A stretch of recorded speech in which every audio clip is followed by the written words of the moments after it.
The body parts were then sold around the country for dental implants, knee and hip replacements, and other procedures. In many instances, the missing body parts were replaced with PVC piping. When did you learn your father had fallen victim to basically a human chop shop? But now, the ringleader of the scheme, Michael Mastromarino, seen here in court earlier this year, has been sentenced to 18 to 54 years.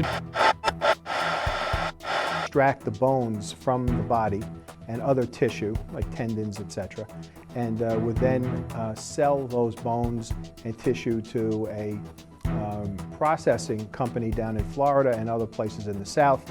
He was a healthy 23-year-old boy that went in for just a routine surgery, and the bacteria that they put into him with this tissue literally killed him in 4 days. Today's story is unbelievable. It does involve over 1,000 bodies, and it does affect over 10,000 people's lives, although there is no murder in this story. Today's story is a true story about addiction, affairs, insatiable greed, and body snatching. Yes, body snatching. Hey everyone, Carrie Nicole here. Welcome to Muted Conscience, where we discuss true crime stories, crazy fraud cases, and other bizarre stories. We do respect that these are true stories about real people, and we only want to understand what happened so that we can prevent ourselves and our loved ones from becoming the next victim. Let's get started.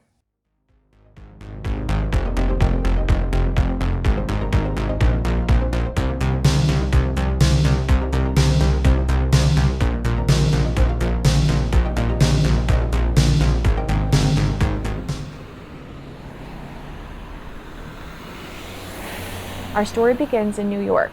Let us jump back to 1989. The Berlin Wall had come down, Ted Bundy was executed, and the World Wide Web was born. This is also the same year that a bright, good-looking dental student walked into a tanning salon. Michael walked into that tanning salon and looked behind the counter and saw Barbra Reifel. He knew that she was the woman that he was going to marry. When you listen to interviews with Barbra, it sounds like it was just this intense, immediate attraction. And if you've ever had that, you know you can't let it go. The way Barbra describes this attraction was that he was a strong, silent, amazing presence. I had chills. I couldn't stop thinking about him, and he obviously couldn't stop thinking about me. He actually broke up with his girlfriend at the time. He told her that he knew that he just met the woman that he was going to marry, and there wasn't going to be anything that could get in his way. So Barbra actually thought that Michael was a bodyguard for somebody in the mob, because she wasn't connected to the mob, but she had connections with the mob, if that makes sense. So she saw Michael walking in with somebody that was higher up in a mob, and she thought that he was his bodyguard. Barbra and Michael were somewhat of a power couple at the time. Their friends referred to them as Ken and Barbie. And if you look at the pictures of them, which I will put in this video, they were a really good-looking couple together. Michael was athletic, and he had this dark hair and a really nice smile. And Barbra was just gorgeous. And she actually had an interview where she had opportunities to be a model, but she just didn't have the nerve to do it. They were both very smart and very driven. They seemed to be made for each other. Barbra had her degree in biology and at the time was working for a dentist. Michael was in dental school to be an oral surgeon, and he was also playing college football at the time. Michael was born September 16th, 1963 in Brooklyn. His full name is Michael Mastromarino. That's a mouthful, so I'm going to probably just stick with Michael. His upbringing was fairly normal. I didn't see anything in my research that would tell us that there was abuse or anything like that going on.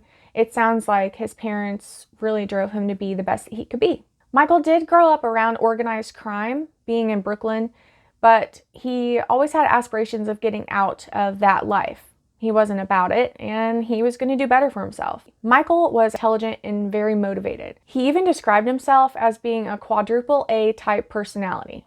And if you know anything about A type personalities, this would be very fitting the more that we learn about him. So some strong characteristics for A-type personalities would be competitive, impatient, achievement-oriented, and they can easily become workaholics. When Michael and Barbara first started to date, Michael warned her that he could be kind of arrogant. Barbara just found this to be funny. She liked his sense of humor. So she would say something like, "Oh, you know, you're looking good today." And he would just have this slow smile and say, "Oh, I know." And she just loved that about him.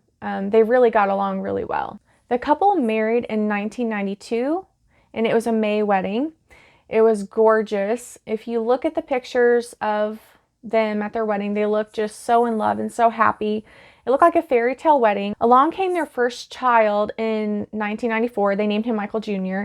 And then around 3 years later, they had Gerald. So Michael did finish school to become an oral surgeon. Michael was able to open his office in 1996 in the Rockefeller Center in New York. It was a prime location for him out there.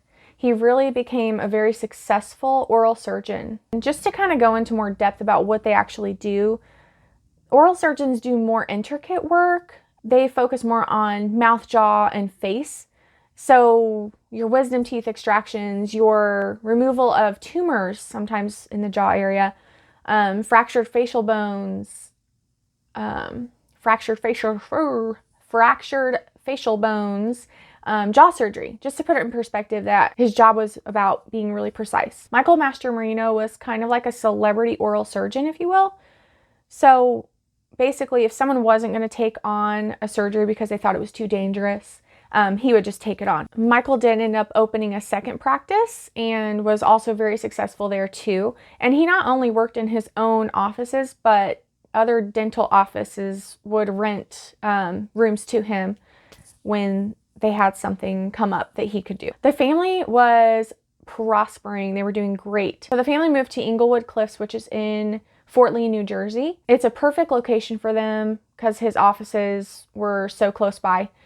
It was like a 10-minute drive, I think they said, to Manhattan, which was great. And they basically lived in a mansion. Eddie Murphy also used to live in the area, just to kind of give you an idea of what level of living we were talking about. Everything seemed wonderful. By all accounts, he was a great father and a great husband, very much involved. Michael also helped write a book. So the book is called Smile: How Dental Implants Can Transform Your Life. And his little excerpt part of the book, it focused on bone grafting while doing dental implants. And that'll come into play later on a little bit. And just to let you know, you can still purchase this book on Amazon for about $40 if interested. I'm sure it's out there other places, but that's where I found it. Barbra was a stay-at-home mom with their 2 young sons. Michael did start to become more absent, and again with that type A personality, being a workaholic, Barbra just thought, oh, this is normal. I mean, he's addicted to work and he enjoys what he does. Barbra described herself as being the trophy wife that just sat on the shelf and got dusty, and every once in a while would get taken down and dusted off and put right back. The bills started to become difficult to pay somehow, and the relationship started to get distant and a little bit rocky. In 2000, according to an interview with Barbra, the family was between houses, so at some point they had to sell their Englewood home, and they were in a hotel room, and Michael's parents were there as well with them. And Michael's mom approached Barbra and told her, "Hey, I just found Michael in the bathroom. He's got a needle in his arm and he's unresponsive." Barbra was able to snap Michael out of this, and when he came to, she started to question him, what the heck's going on here? You got a needle in your arm. It really scared her. And Michael was able to talk to her, Michael was able to calm her down, and he said, "Hey, I've been having a lot of back pain. I had this football injury that you know about, and I've been dealing with that. And also my job, I'm hunched over doing surgeries all day, and I'm just in a lot of pain. I'm doing what I can to pacify this pain." And what he was doing was taking Demerol, which is actually used to put patients to sleep before his surgeries that he would do on them. Barbra said, Demerol, oh my gosh, you need to figure this out. You need to go to a doctor and actually figure out another way to ease this pain. This is crazy.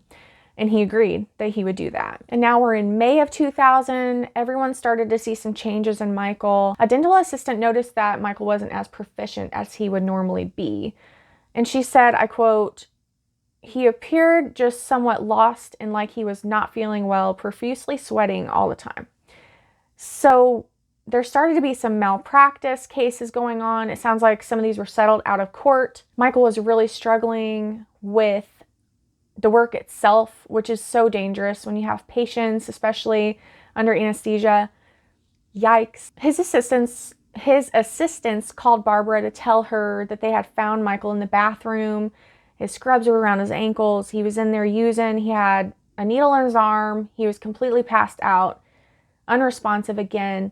This happened more than once. So the first time his team woke him up and they got him clear-minded enough to where he could finish the procedure, which just sounds really sketchy. Probably shouldn't have done that. Another time that it happened, just to kind of show the spiraling of this whole drug use, he was actually working on a patient and he just passed out over the patient. And they had to remove Michael from the office, get him out of there for the day. And they had to wake the patient up and say, oh, sorry, the doctor was ill. We weren't able to finish this today. In June of 2000, Michael damaged a patient's 7th cranial nerve, leaving her with a permanent facial droop when she woke up. So with all of this drug use going on, the office, they started to see him as a liability finally. And they also let Barbra know that, oh, by the way, Michael's got a lot of ladies in his life. You're not the only lady.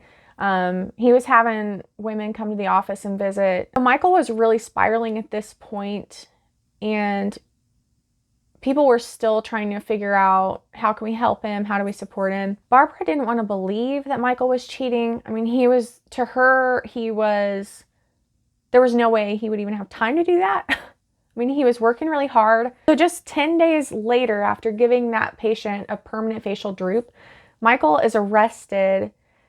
And here's how it goes. So it's one of his son's birthdays and Barbra is just waiting for him to come home, and she figures, oh, he's probably working overtime, he's busy, whatever. She doesn't want to believe that he's cheating on her or anything of the sort. Nobody wants to believe it. And Michael didn't come home, and it's midnight or later, and she's just getting fed up. Her nerves get to her. She packs up her kids and they get in the car and she drives around to find Michael. And there he is. He's being arrested with another woman, and they had gotten into a car crash. It was only a couple miles away from their new home, and Michael gets in trouble for possession of Demerol and a hypodermic needle and being under the influence of a controlled dangerous substance. The woman he was with also got a DWI. The woman that he was with was one of his assistants, according to Barbra. Barbra takes him back. Barbra bails him out. Barbra says, he won me over again. He had such a hold on me. I just saw the good part of him. And you really do try to see the good when you're in love with someone. Barbra also goes on to say that I saw him as this weak, ill man who couldn't get a hold of himself. And if there was any way I could protect him from hurting himself or others, I was going to do it. Barbra really believed in the marriage vows, and she really loved Michael. So she wanted to make this work. The New York Dental Board suspended Michael's dental license, and they told him that he had to get into rehab and work on himself and get cleaned up and figure out what's the root cause of all this and figure out the pain, all that, before actually getting his license back. And Michael was a real likable guy. And again, he was kind of like a celebrity around there. So they wanted to support him and they wanted to pick him back up and get his life back on track. The rehab that Michael went to was more of a resort, at least according to sources. It was basically like a paid vacation because even though he was in rehab, his offices were still running and going. So he's basically getting paid to be in rehab, which is great. He was only there, according to Barbra, the first time he went, he was there for 3 days and got right back out and got back to his old ways. He really didn't show that he wanted to change. He just wasn't fully committed. If you've ever experienced addiction yourself, or maybe a loved one has, or someone close to you has, you know that relapsing is common and that you can't change them. They have to want to change themselves. And Michael wasn't ready to change yet. He hadn't hit his rock bottom yet. He ended up getting in more trouble for possession and distribution. Sources said that Michael also got caught practicing dentistry with his suspended license, which is a huge no-no in the dental world. The board asked him to surrender his license in 2002. He had a lifestyle to keep up, and he was very driven, and he had to find a way to make money. So in the same year that they took away his dental license, Michael got his tissue harvesting license from the New York State Department of Health. Michael began working for RTI. So RTI is Regeneration Technologies Incorporated. Michael had many contacts there because one of the things that they dealt with was supplying tissue for some of his oral surgeries that he would do. So he had contacts there.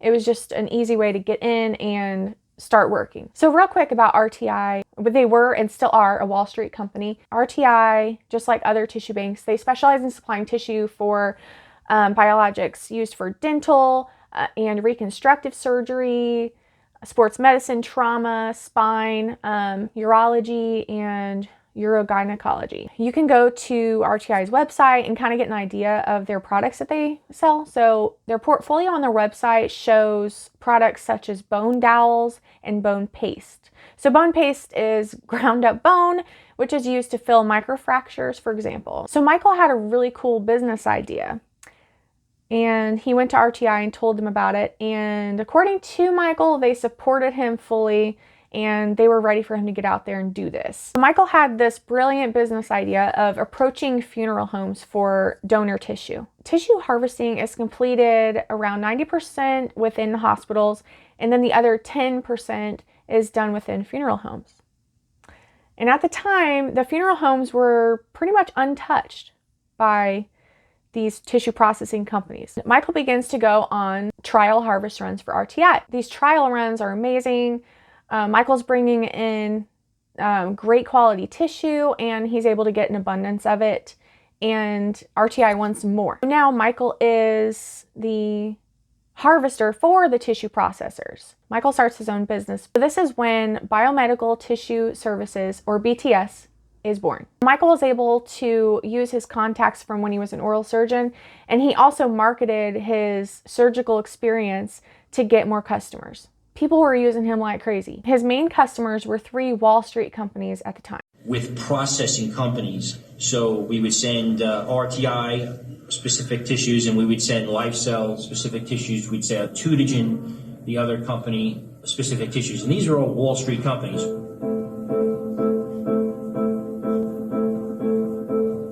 As we were growing the company, our infrastructure was growing. We reached out to other funeral directors in the boroughs, Manhattan, Brooklyn, Bronx, and then we expanded to New Jersey. We just progressed along, getting the tissues that Regeneration Technologies wanted. So we have RTI, LifeCell, and then Tutigen. I want to give a quick overview for tissue harvesting and donating. Okay, so just to get it straight, so you don't get any ideas, you can't just sell body parts. That's against the law. However, with a license and while following regulations, one can run this type of business. Michael was able to find the loopholes in order to really thrive in this business. I am very, very sneaky, sir. I see that. Michael explained that he would charge handling fees, transportation fees, storage fees, and harvesting fees, and even delivery fees. Michael would charge those to the tissue processing companies. Now, this is all legal, actually. As long as the loved ones give consent to donate the tissue, the donation also has to be made within a certain time period. With tissues, the donation has to be initiated within 24 hours of the death, which is a little bit different than organ donation, which is more critical. And the donor has to be eligible. So what it means to be an eligible donor is they look at your age, they look at your cause of death, they look for evidence of infection and disease. It's all investigated and it's cleared via a clean blood sample. So here's what happens. Someone passes away and they gave consent to donate their tissues. The funeral home calls up Michael and says, "Hey, we have a donor." Michael says, "Great, I'll be right there." So Michael would go and harvest the tissues, and he would send in a sample to the tissue processing companies that he was selling to, and they would give him the go-ahead if it was clean and an eligible donor, and they would then take the tissues and they would go through a cleaning process. Tissue processing companies would then clean, prepare, store, and the donations would go to the hospital to patients that needed them. It actually sounds like a really good business. Sounds like it can help a lot of people. His family was really proud of him. They were once again prospering. They were doing really well. It seemed like Michael had actually gotten himself out of the claws of addiction, and he was doing an excellent job. Michael's business, BTS Tissues, were amazing. The supply was impressive, and the processing companies just wanted more. I want to share a perspective about how high of a demand there is for these tissues. My numbers are from donatelife.net, and they don't only talk about tissue donating, but also organs, so just kind of keep that in mind. But one donor can help up to 75 people.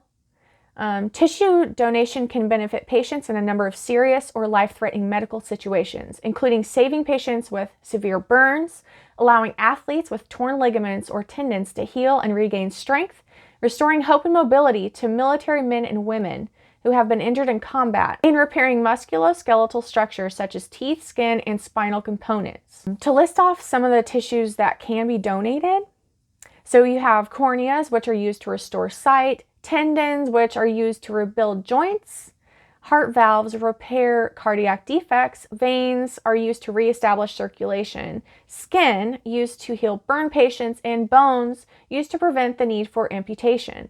And bones are also used for a whole bunch of other stuff, like I said earlier, bone paste. Also, birth tissue can be used in reconstructive procedures and to promote healing and to treat burns and painful wounds. A tendon from a cadaver can be used to repair a torn ligament. Veins can be used for heart bypass operations. In The Organ Grinder by Randall Patterson, for spinal fusions and the repair of fractures, bone is in greatest demand, but veins may be used for bypass and heart surgery. The membrane around the heart can reupholster the brain after neurosurgery, and the membrane around the muscles of the thigh can sling up sagging bladders to control incontinence. Tendons and ligaments can return mobility. Corneas can restore clear vision. Cartilage can help facial remodeling. Dead skin can replace burned skin. And collagen can fill wrinkles, plump lips, and revive youthful appearance.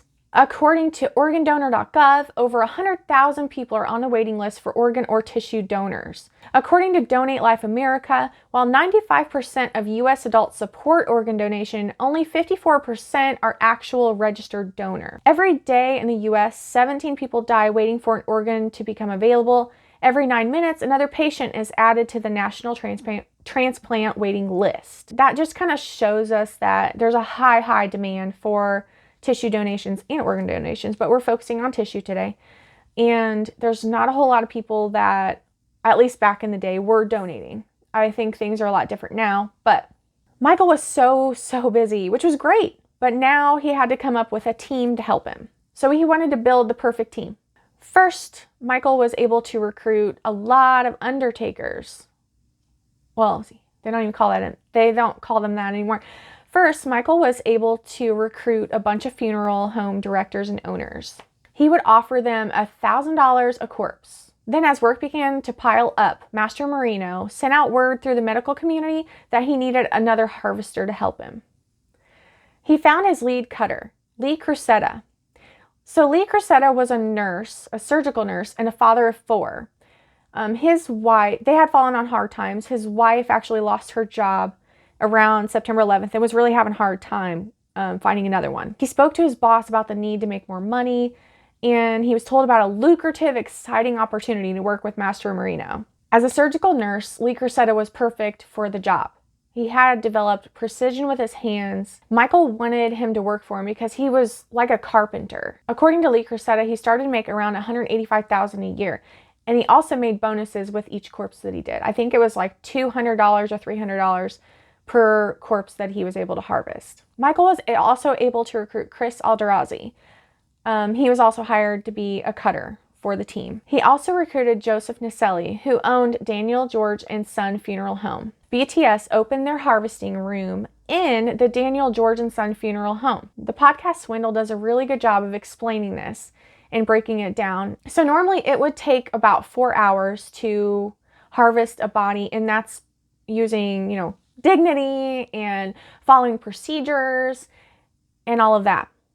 Michael's team could do it in 30 minutes. 4 hours, 30 minutes. If the body was going to be buried, they would only harvest some parts of the body, say the leg bones. If the body was to be cremated, they would harvest, and I quote by Lee Cruceta, the whole hog. The community described that there was a lot of activity at this funeral home. One neighbor described that the funeral home was run like a factory on overload. She went on to say that removal vans were constantly going in and out. The neighbors reportedly saw corpses just left out on the sidewalk.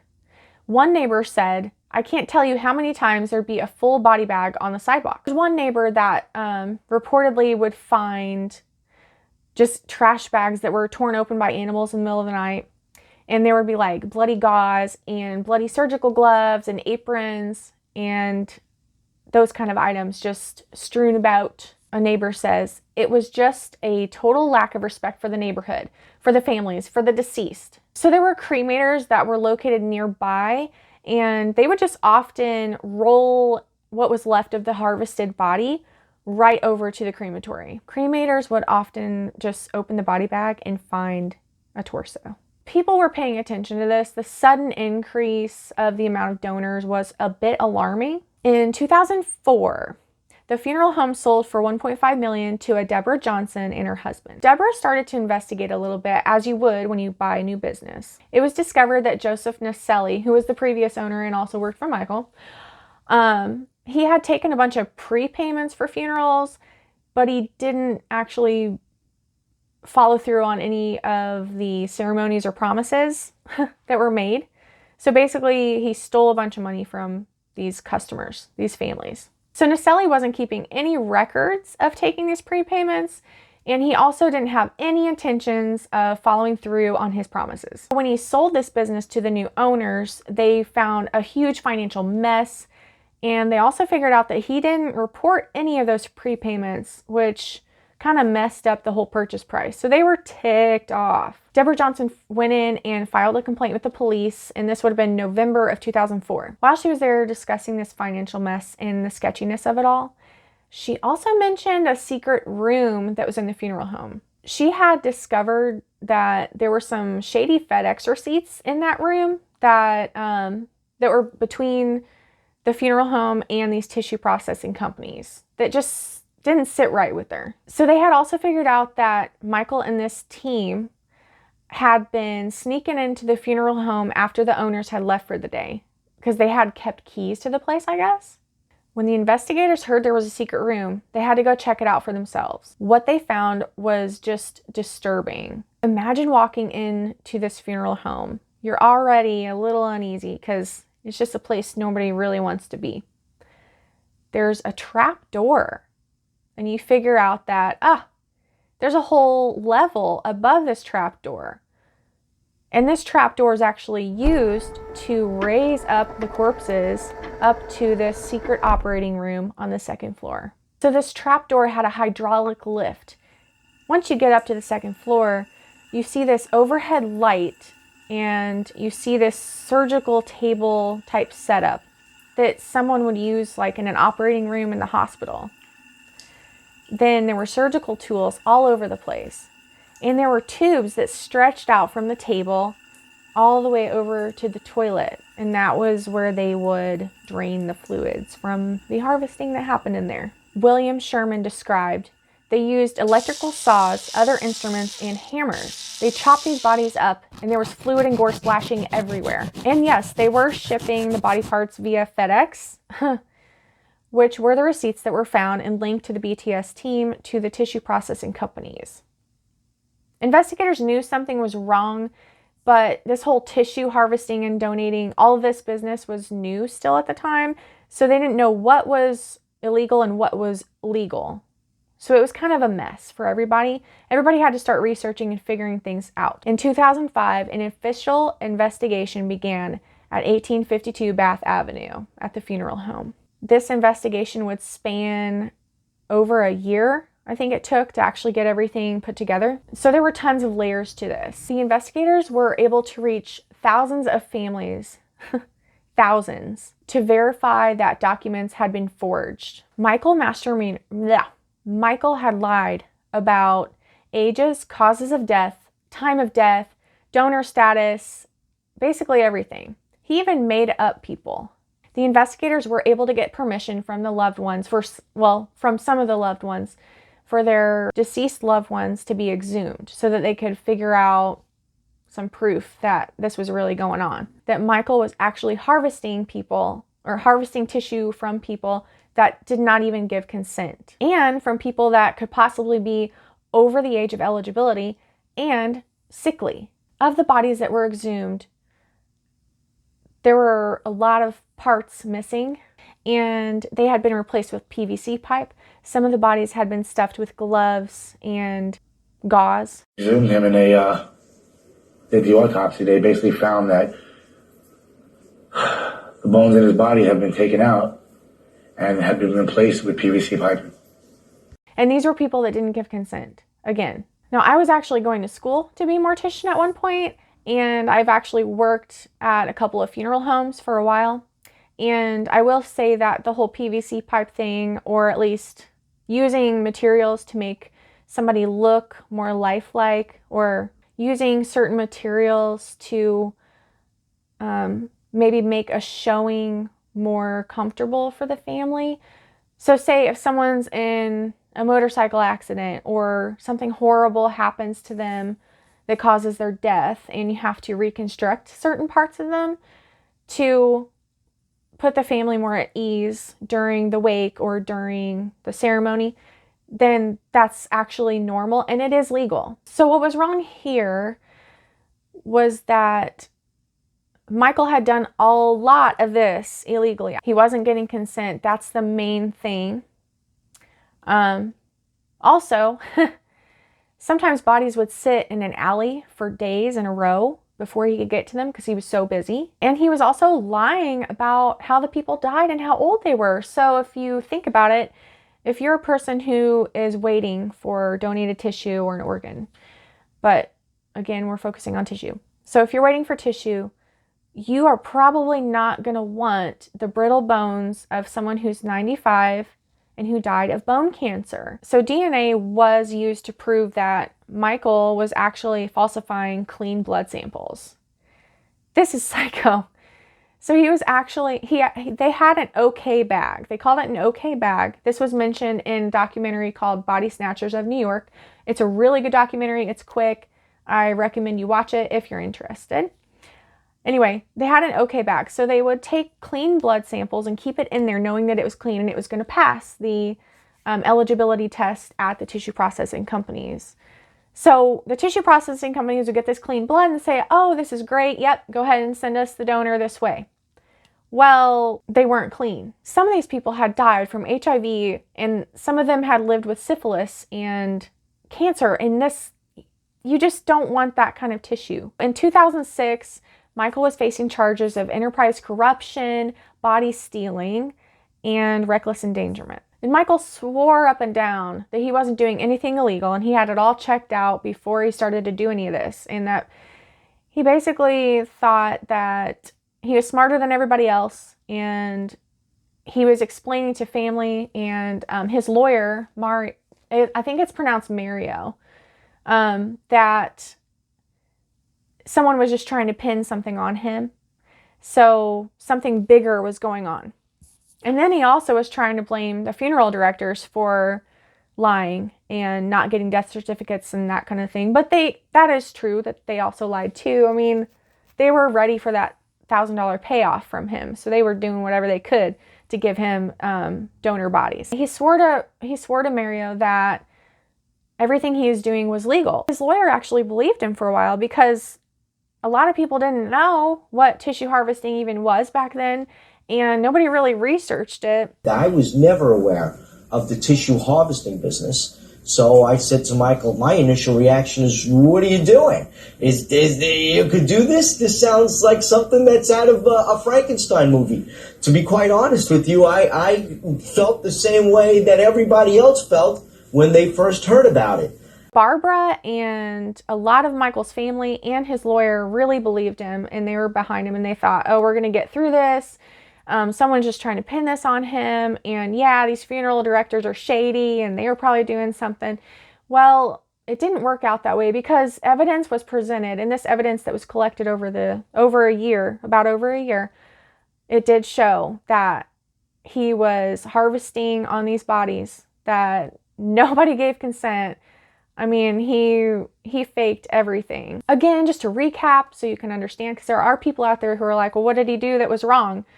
He was actually helping people by getting these tissues donated. Yeah, no. Again, the ages were a lie. The causes of death were a lie. The consent was a lie. It turns out that all but one of the 1,077 cases gave consent. One. Within the evidence, death certificates, medical history forms, consent papers, all of it had been forged, making the dead appear willfully donated and, as Police Commissioner Ray Kelly said, younger and healthier on paper.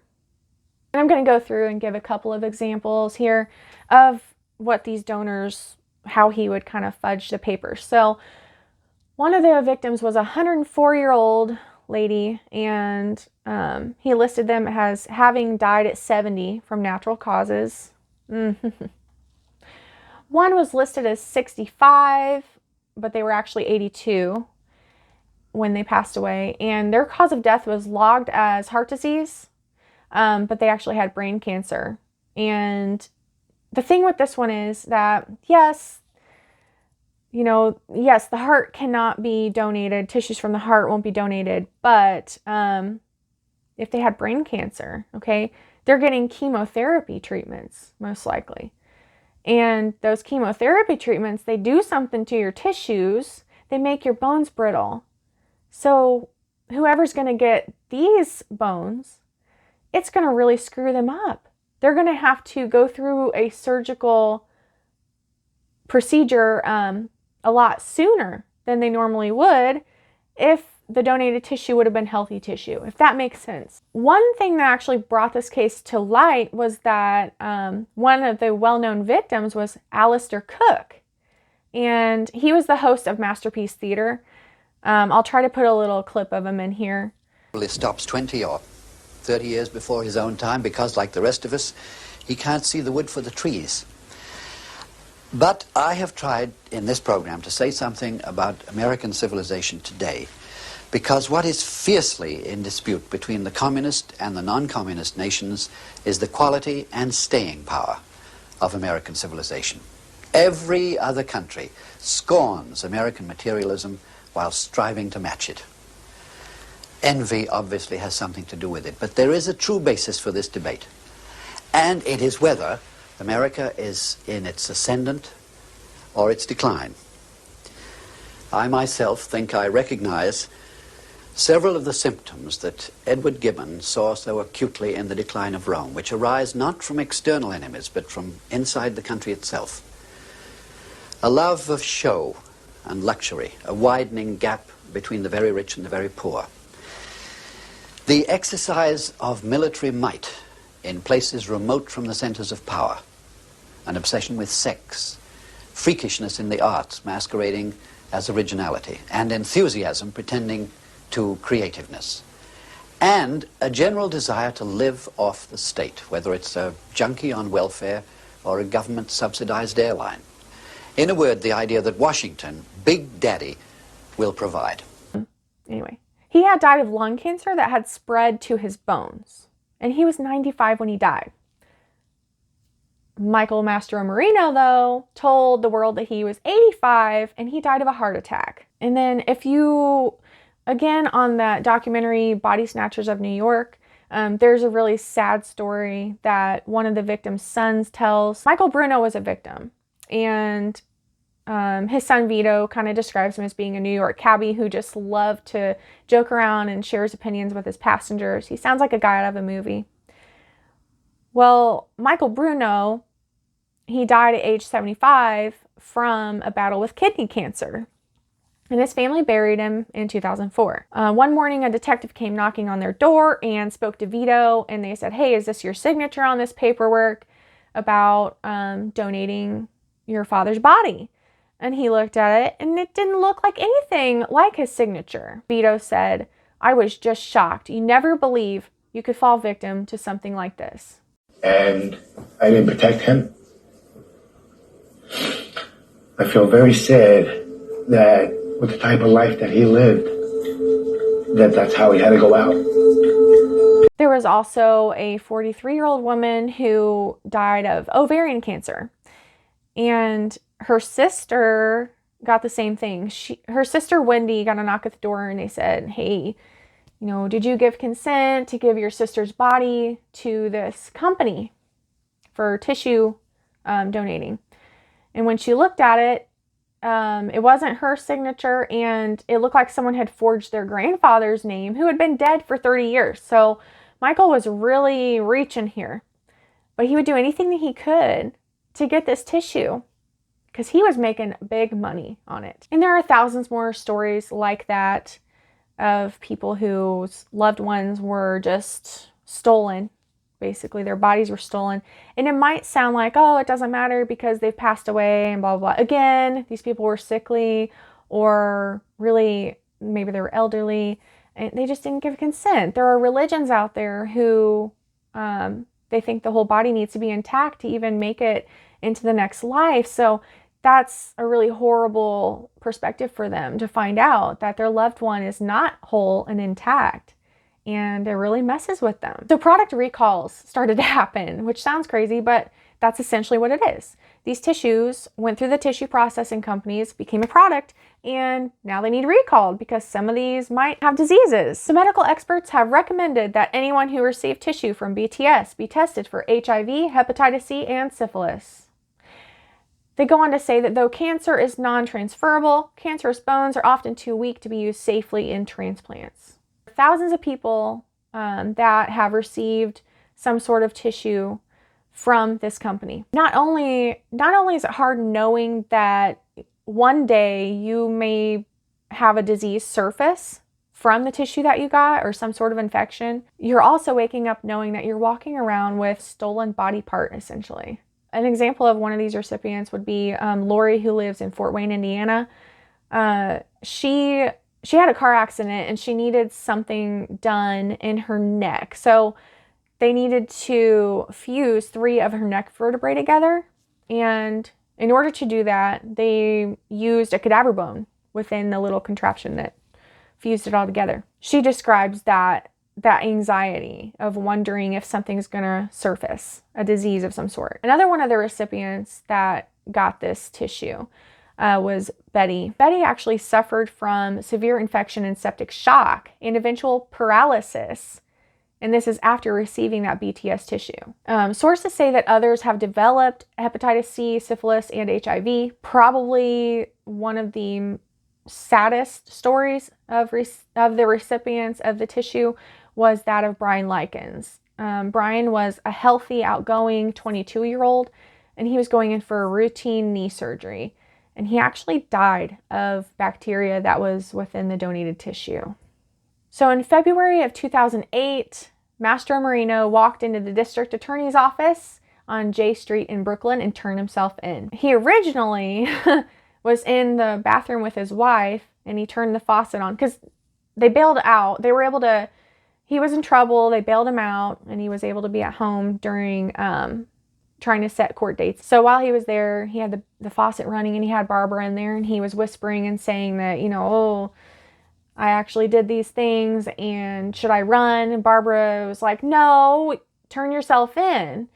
And so he did. He turned himself in. Cruceta, Alderazi, they turned themselves in later that night. And the last one to go in and turn themselves in was Naselli. I wanted to break the financials down. I had said earlier that Michael was making big money. So let me just tell you how much he was making off these bodies. Again, Michael was paying a finder's fee to the funeral home owners of $1,000 per body, okay? And again, his cutters were making, well, the lead cutter was making $185, so the other cutters were making probably a little less than that, okay? $185 a year. They also got little bonuses of $200, $300 a harvest, so keep that in mind. Now, Mastromarino, he was making $10,000 up to $15,000 per body. Michael was making millions. On the open market, everything being given between organ and tissue donation. It's a billion-dollar industry.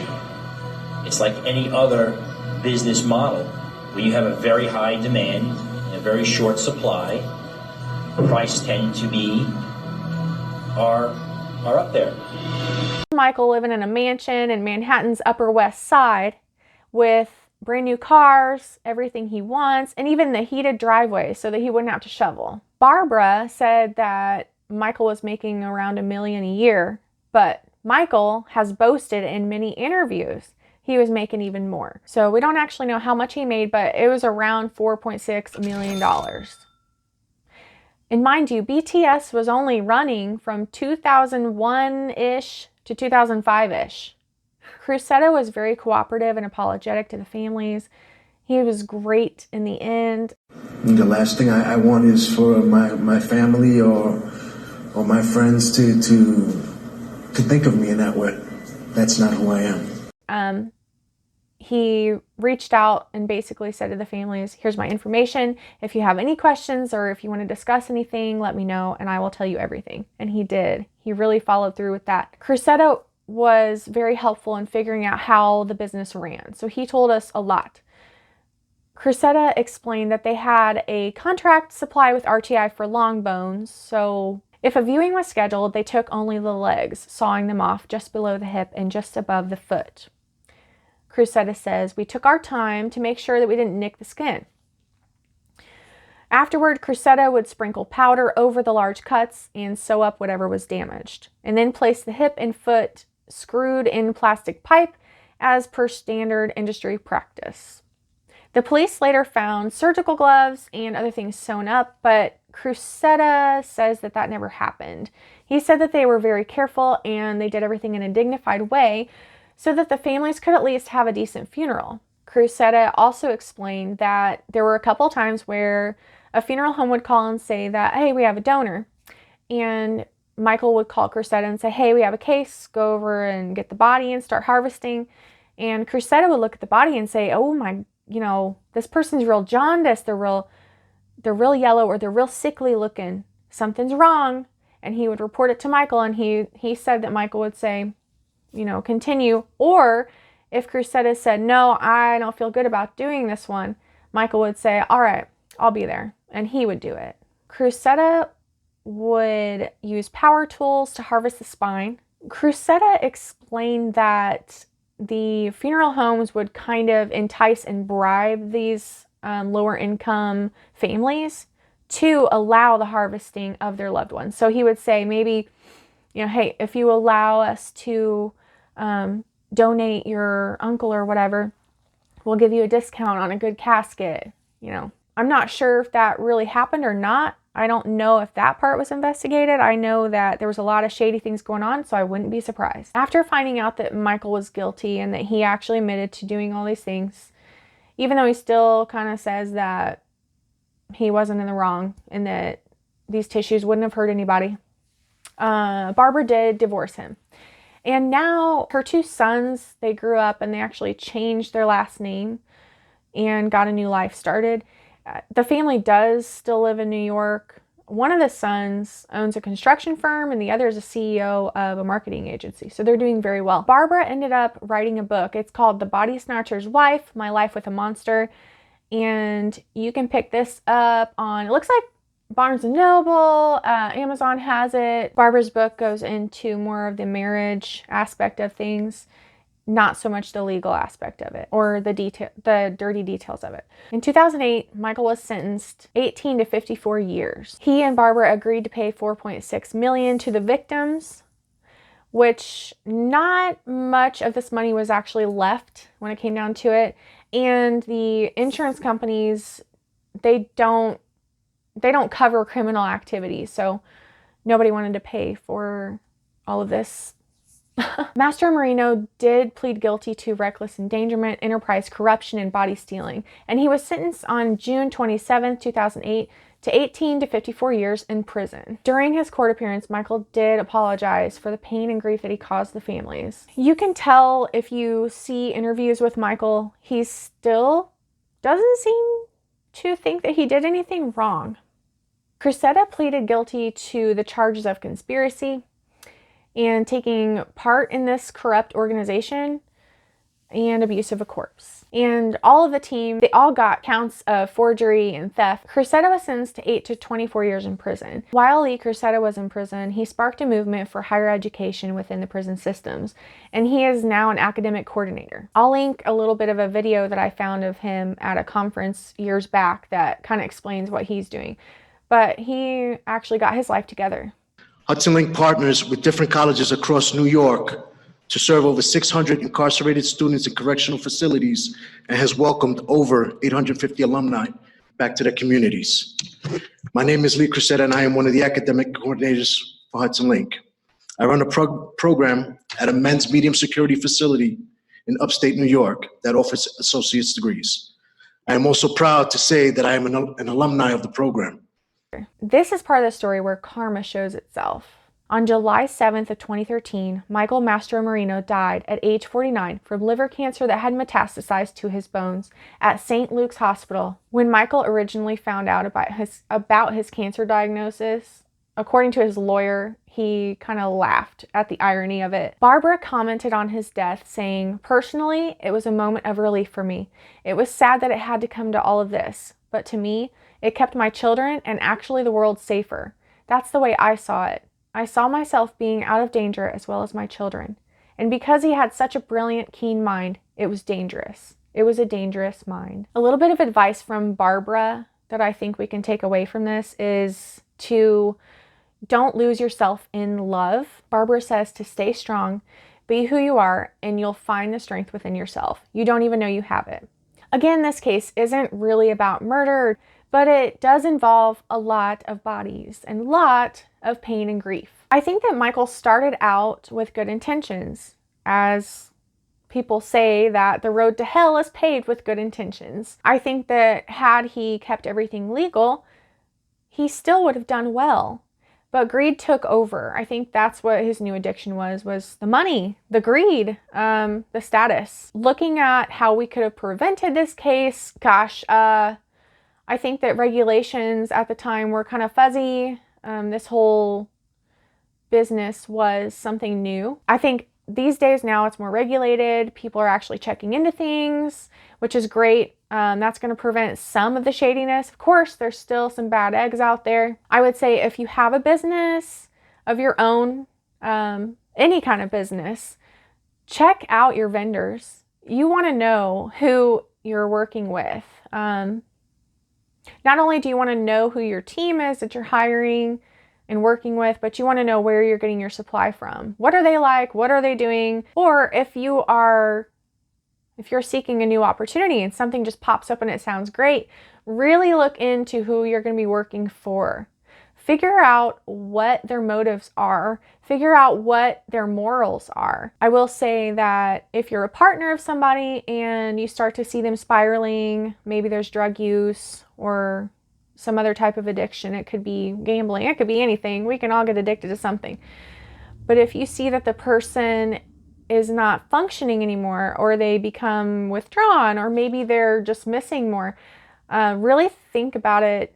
You know, what do you want out of life? If you're in a marriage or you're a partner with somebody and you start to see them spiraling, you really need to make sure that you yourself are taken care of and safe, but also try to figure out how to help them. Provide them with the resources that you know of or that you can possibly find. Anything you can possibly do to help them get into this mindset that they want to change. But ultimately, it's up to them. And if you yourself are spiraling, if you're feeling like, you know, doing something bad because you need the money, or maybe you are doing something bad and you're making good money and you're like, wow, I'm going to do more of this. Think about it. I would say if your personality is like Michael's, where you're driven and you are craving success, that's great. There's nothing wrong with that.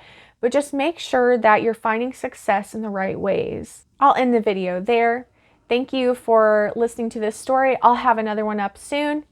And don't let your conscience become a muted conscience.